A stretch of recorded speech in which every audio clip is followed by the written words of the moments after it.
She thought marrying a broken heir would free her from her stepfather's grip until she discovered his wheelchair was a lie, and his secrets could bury them both. A forced marriage, a fake disability, and a love neither saw coming. Can they stitch their broken lives together before the truth tears them apart? Hello everyone. This is Drama Lab, let the story begin. The kitchen smelled like burnt toast and regret the day Richard told me I had to marry Lucas Voss. Sunlight slanted through the window, catching the grease on the plates I was scrubbing, turning them into jagged mirrors. I'd been up since 5 a.m. sewing a bridesmaid dress, my shoulders aching, when he appeared in the doorway, mud smudges from his boots staining the linoleum. "Emma," he said, drying his hands on a mildewed dish towel, "you're not getting any younger. Time to settle down." I nearly dropped the plate. Lucas Voss. The name tasted like pennies. Everyone in Westlake knew the Vosses, oil tycoons, tech moguls, but Lucas, the seventh son, was the family ghost story, a brilliant mind trapped in a broken body after a tragic accident at 20. Whispers followed him. Such a waste, he never leaves the estate. I was a nobody, a seamstress with a studio above Mabel's laundromat, savings stashed in a mason jar, dreams of a boutique pinned to a vision board. What could he want with me? His family would never. Richard scoffed. Your sewing hobby won't pay Linda's doctor bills. She's carrying my child. He nodded at my mother, hovering in the doorway, hand pressed to her belly. At 45, her smile was strained. The Vosses offered a fortune. For you star. Please, Emma, my mother said, voice breaking. We need this. I stared at her, leaning into Richard as if he were safe. She'd married him 3 years after my father died, calling him stable. Now she risked a high-risk pregnancy for a man who treated her like a trophy. Fine, I said, the word sticking in my throat. Richard's smile was sharp. Ceremonies at 4. City Hall. The black sedan felt like a prison van. We passed my studio above the laundromat, the diner where I ate lunch, the park where I learned to ride a bike. I pressed my palm to the window, as if holding on to those pieces of my life. Lucas waited under an oak tree, in a wheelchair with a grey blanket. He wasn't what I imagined, lean, sharp cheekbones, dark hair falling over a furrowed brow. His fingers tapped the armrest, counting seconds. Miss Carter, he said, not looking up. 4 minutes and 53 seconds late. I'm sorry, a gust of wind made me sneeze, spraying droplets across his cheek. He went rigid. Disgusting. I'm so sorry. I reached for a tissue, but he flinched, knocking my hand aside. I stumbled, falling into his lap. My palm landed on his chest, warm, firm, his heartbeat thunderous beneath my fingers. Not the pulse of a broken man. What the hell do you think you're doing? He hissed. Desperate for attention? I scrambled up, face burning. It was an accident. I sneezed again, the cold I'd fought all week flaring. He tossed me the blanket. Put this on. The wool smelled of cedar, still warm from his legs. You realize what you're agreeing to, he said. A life of limitations. Feeding me, bathing me. I'm not your nurse, I snapped. I'm your wife. For now. He raised an eyebrow, bold words for someone selling herself to pay her stepfather's debts. The ceremony was perfunctory. The clerk glanced at Lucas's wheelchair, then at me, like we were a sideshow. He handed me keys as we left. Oakwood Estates. Blue Modernist. Stay out of my office. And Emma. This is a transaction. The house was a glass box overlooking a forest, smelling of new paint and emptiness.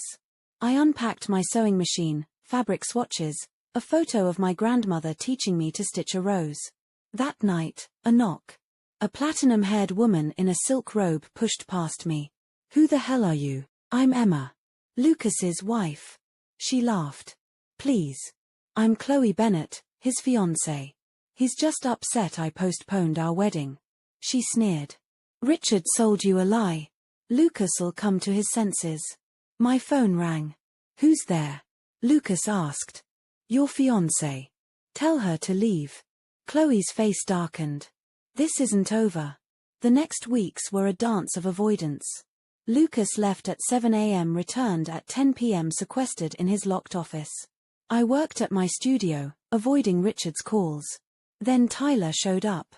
He leaned against my studio door, smirking. Heard you married the cripple. Desperate much? Tyler had always creeped me out, too old, too interested in my dresses. Get out. He stepped closer, reeking of beer. You think you're better than us now?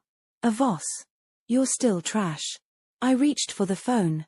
He swatted it away, grabbing my wrist. I've always liked you, Emma. Even when you act too good for me. I wrenched free, backing into my sewing table. Touch me again, and I'll call the police. He laughed. Who'll believe you? The rich wife or the stepbrother she's been teasing?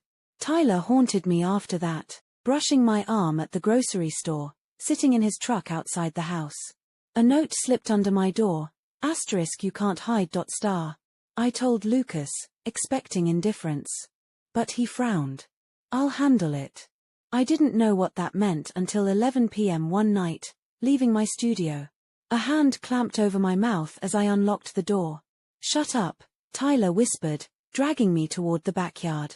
You think that cripple can protect you? I bit his palm. He yelped, and I screamed. The back door flew open. Lucas tackled Tyler, landing a punch that split his lip. Stay away from her. Tyler fled, blood dripping. Lucas turned to me, chest heaving, standing, no trace of disability. You can walk, I said, stupidly. He ran a hand through his hair. It's complicated. We sat on the porch, crickets chirping, as he told me. His mother, Clara, was murdered when he was 16. The police called it a break-in, but he'd seen the attacker, someone in a Voss Enterprises jacket. Shot in the leg, left for dead, he'd let everyone think his spine was shattered. Safer that way, he said. My stepmother, Veronica, hates me. Thinks I'll inherit too much. I needed time to find who killed her. The marriage, he admitted, was a distraction. Veronica pushed me to marry Chloe, easy to control. Marrying you threw her off. So I'm a pawn. He winced. You can leave. I'll pay Richard off. But leaving felt wrong. I thought of how he'd defended me, how he'd winced at my grandmother's embroidery story like he knew grief. We're married, I said. For better or worse. He smiled, soft. Yeah. I remember. We tiptoed toward friendship. He stopped using the wheelchair at home, pacing while I sewed. I learned he'd built a secret tech company tracking fraud. He learned I sewed to cope with my father's death, that my grandmother's rose stitch was my lucky charm. One night, he stood in my studio, touching a bolt of lavender silk. This is nice. The way you make things whole. Maybe we can both be whole, I said. He kissed me then, sudden, soft, making me forget to breathe. Chloe cornered me at the Voss Gala, in a red dress costing more than my studio. He's using you. Once he finds what he wants, he'll drop you. I thought of Lucas helping me pin my shawl, laughing at my jokes. Maybe, but at least I'm not clinging to a man who never loved me. Tyler was arrested after breaking into my studio, spray painting *whore* on the wall. Lucas had installed cameras. Richard bailed him out. Boys will be boys. But my mother spoke up. No. He's a criminal. And so are you. She'd found Richard's embezzlement papers, how he'd sold me. I'm leaving. With the baby. Lucas found his mother's killer 2 months later, Veronica, who'd hired a hitman to hide her embezzlement. She's in prison now. On Tyler's sentencing day, Lucas took me to the beach at sunset. He knelt, pulling out a ring, a gold band with a tiny embroidery needle charm. This wasn't supposed to be real, he said. But it is. Will you stay? Really stay? I thought of my studio, my mother's new apartment, Lucas's laugh when I burned toast. Of us, broken but mending. Yes, I said, sliding the ring on. I'll stay. We're still learning. Some days, Lucas wakes screaming, reliving his mother's death. Some days, I flinch at Tyler's name. But we hold each other through it. My boutique opened last month.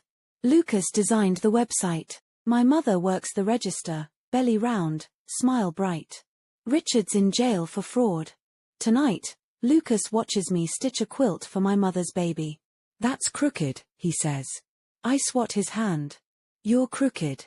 He pulls me into his lap, laughing. Maybe. But I'm yours. Outside, crickets chirp, laundromat dryers hum. For the first time, I feel like I'm home.